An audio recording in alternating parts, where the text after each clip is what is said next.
करते हैं लाइट के साथ। तो एक्चुअली लाइट होती क्या है? तो लाइट जो है वो एक एनर्जी की फॉर्म है। It is an form of energy by which we can see the objects around us. मतलब हम अपने चारों तरफ की जितनी भी चीजें होती हैं उनको देख पाते हैं। तो किसकी वजह से? लाइट की वजह से देख पाते हैं। जैसे हम अभी क्लासरूम में खड़े हैं तो मैं आपको देख पा रहा हूँ, किस वजह से देख पा रहा हूँ? उसी वजह से आप भी ब्लैक बोर्ड को देख पा रहे हो, मुझे देख पा रहे हो, अपने आसपास की चीजों को देख पा रहे हो, क्योंकि उन सभी चीजों के ऊपर लाइट जो है वो गिर रही है। अब मान के चलो इस कमरे में बहुत सारा अंधेरा हो तो ना ही तो मैं आपको देख पाऊंगा और ना ही आप मुझे देख पाओगे। अंधेरे में किसी चीज को देखने के लिए क्या करना पड़ता है? टॉर्च जलानी पड़ती है या कोई माचिस जलानी पड़ती है। मतलब रोशनी करेंगे तभी तो हम सामने वाली चीज को देख पाएंगे। तो कहने का मतलब क्या हुआ?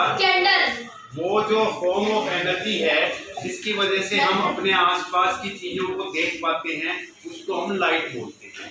अब इसको डिफाइन करने के लिए हम थोड़ी दूसरी टर्म का यूज करते हैं। तो उसमें हम क्या लिखेंगे?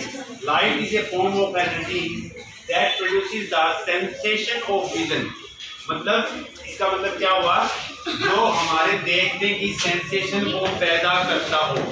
मतलब जिस चीज से हमारे देखने की सेंसेशन जो है वो पैदा होती है उसको, उस एनर्जी की फॉर्म को हम क्या बोलते हैं? लाइट बोलते हैं। ठीक है भाई? अब लाइट की एक जो है वो बहुत ही इंपॉर्टेंट प्रॉपर्टी होती है कि जो लाइट है it travels always in a straight line. जो प्रकाश के ट्रेवल करने का जो तरीका होता है वो हमेशा एक सीधी रेखा में ट्रेवल करता है। अब ये आपको ऐसे समझ में नहीं आएगा तो इसके लिए हम एक छोटी सी एक्टिविटी जो है वो परफॉर्म करते हैं।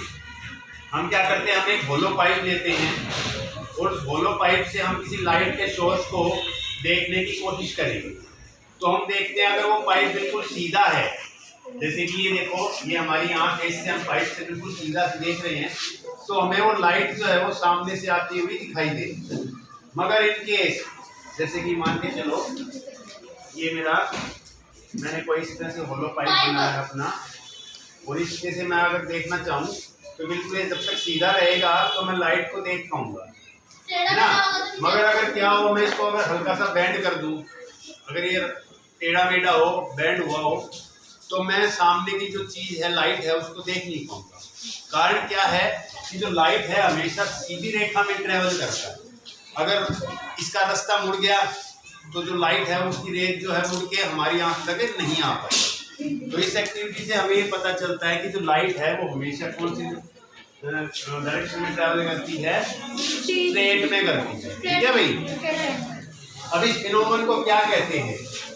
The phenomenon of light by which the light travels in a straight line. इसका एक स्पेशल नाम है।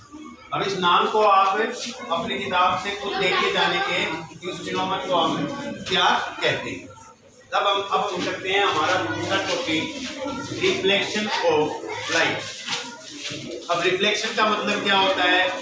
रिफ्लेक्शन का मतलब होता है अपने रास्ते से दूसरे रास्ते पर चले जाना। जैसे कि हम कोई एक प्लेन मिरर लेते हैं। प्लेन मिरर मतलब मिरर दो टाइप के होते हैं, जिनका एक सरफेस पॉलिश किया हुआ होता है और एक ऐसे मिरर जिनका एक सरफेस पॉलिश किया हुआ नहीं होता है। जिनका पीछे का हिस्सा पॉलिश किया हुआ नहीं होता उनके अंदर से तो लाइट आर पार गुजर जाती है, उनके अंदर हम अपनी इमेज भी नहीं देख पाते। अगर हम अपना इमेज देखना चाहते हैं, हम अपना चेहरा देखना चाहते हैं तो हमें ऐसा मिरर लेना पड़ेगा जिसका पीछे की जो सतह है वो कम से कम पॉलिश की हुई हो, तभी हमारी जो लाइट है वो वहाँ पर उठेगी और हमारी इमेज बनती है। तो हमें ऐसा